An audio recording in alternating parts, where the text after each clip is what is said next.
বনলতা সেন, কলমে জীবনানন্দ দাশ।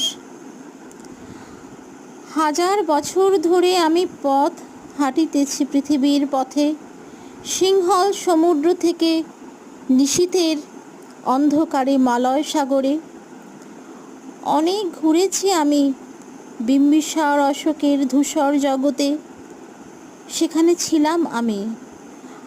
আরও দূর অন্ধকারে বিদর্ভ নগরে, আমি ক্লান্ত প্রাণ এক, চারিদিকে জীবনের সমুদ্র সফেন।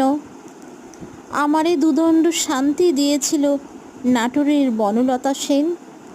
চুল তার কবেকার অন্ধকার বিদিশার নিশা, মুখ তার শ্রাবন্তীর কারুকার্য। অতি দূর সমুদ্রের পর হাল ভেঙে যে নাবিক হারায়েছে দিশা, সবুজ ঘাসের দেশ যখন সে চোখে দেখে দারুচিনি দ্বীপের ভিতর, তেমনি দেখেছি তারে অন্ধকারে। বলেছে সে, এতদিন কোথায় ছিলেন? পাখির নীড়ের মতো চোখ তুলে নাটোরের বনলতা সেন। সমস্ত দিনের শেষে শিশিরের শব্দের মতন